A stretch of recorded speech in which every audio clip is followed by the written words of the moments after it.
बनके बिहारी कॉरिडोर अलौकिक स्वरूप में दिखेगा वृंदावन, रोड मैप हुआ तैयार।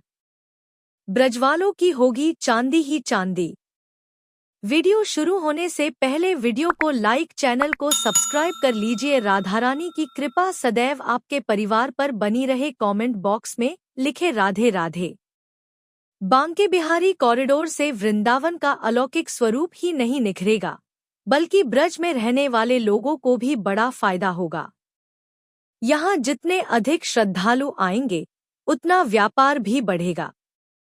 श्री बांके बिहारी कॉरिडोर निर्माण के साथ ही श्री राधा कृष्ण की लीला स्थली वृंदावन के अलौकिक स्वरूप को और निखारने की तैयारी है। उत्तर प्रदेश ब्रज तीर्थ विकास परिषद ने पिछले कई माह की मशक्कत के बाद वृंदावन के विकास की योजना तैयार की है। इससे न केवल कॉरिडोर के आसपास परिक्रमा मार्ग और यमुना के प्राचीन घाटों का पौराणिक स्वरूप देखने को मिलेगा, बल्कि वनोपवन सहित अनेक जन सुविधाओं का भी विकास होगा।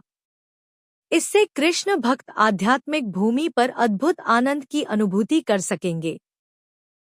जिला प्रशासन और ब्रज तीर्थ विकास परिषद ने कॉरिडोर के साथ ही वृंदावन के विकास का भी रोड मैप तैयार किया है।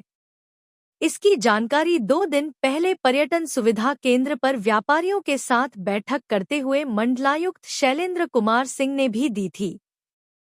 इस योजना के तहत कॉरिडोर के सामने ही यमुना पर भव्य सिग्नेचर ब्रिज भी बनेगा, जो वृंदावन में वाहनों की भीड़ को नियंत्रित करेगा। कॉरिडोर के निकट ही यमुना रिवर फ्रंट विकसित होगा। परिक्रमा मार्ग के विकास के लिए भी योजना तैयार की गई है। इनके साथ ही पर्यटकों की सुविधाओं के लिए अनेक योजनाएं बनाई गई हैं। जिलाधिकारी चंद्र प्रकाश सिंह ने बताया कि कॉरिडोर बनने के साथ ही आध्यात्मिक नगरी वृंदावन में विकास कार्यों की नवीन श्रृंखला शुरू होगी। बांके बिहारी मंदिर कॉरिडोर बनने के बाद मथुरा वृंदावन आने वाले श्रद्धालुओं को संख्या में इजाफा होगा। इससे पर्यटन हब के रूप में विकसित करने का भी रास्ता सुगम होगा। वर्तमान स्थिति के सापेक्ष दोगुनी संख्या में श्रद्धालु आएंगे।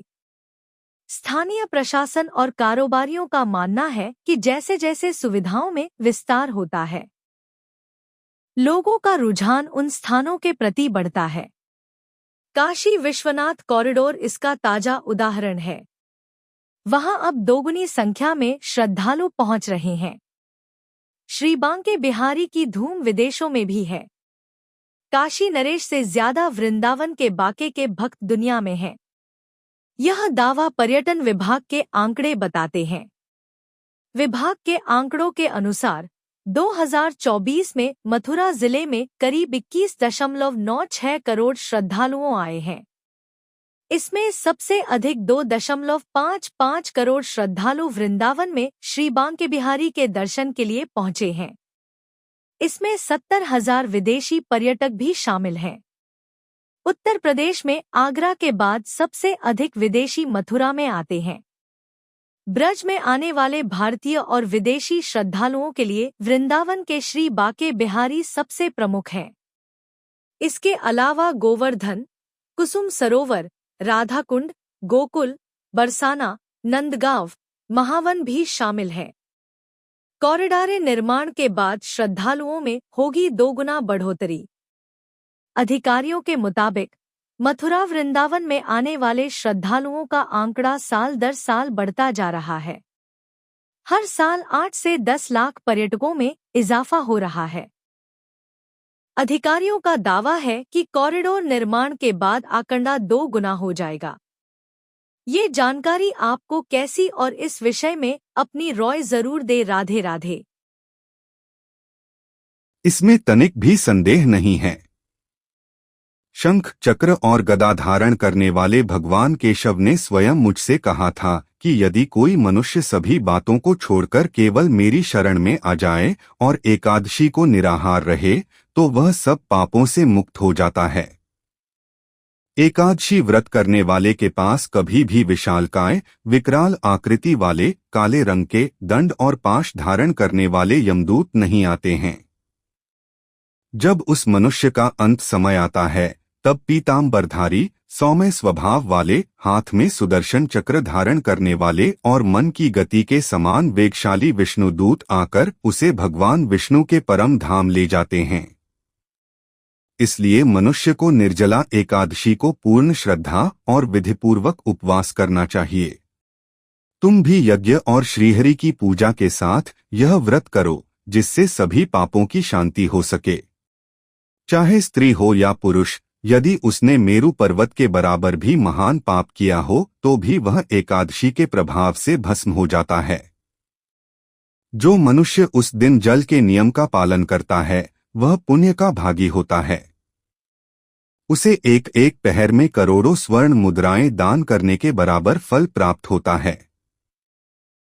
निर्जला एकादशी के दिन जो भी स्नान, दान, जप, होम आदि किया जाता है वह सब अक्षय फल देता है। यह स्वयं भगवान श्री कृष्ण का वचन है। इस व्रत को विधिपूर्वक करने से मनुष्य वैष्णव पद को प्राप्त करता है। जो मनुष्य एकादशी के दिन अन्न खाता है वह पाप खाता है। वह इस लोक में चांडाल के समान होता है और मृत्यु के बाद उसे दुर्गति प्राप्त होती है। जो व्यक्ति ज्येष्ठ शुक्ल पक्ष की एकादशी को उपवास करके दान करता है वह परम पद को प्राप्त करता है। जो एकादशी का व्रत करते हैं वे ब्रह्मा हत्या, शराब पीना, चोरी करना और गुरु का अपमान करने जैसे महापापों से भी मुक्त हो जाते हैं। हे कुंती पुत्र, निर्जला एकादशी के दिन श्रद्धालु स्त्री पुरुषों के लिए जो विशेष दान और कर्तव्य बताए गए हैं उन्हें सुनो। उस दिन जल में शयन करने वाले भगवान विष्णु की पूजा करनी चाहिए और जलमयी धेनुका का दान करना चाहिए।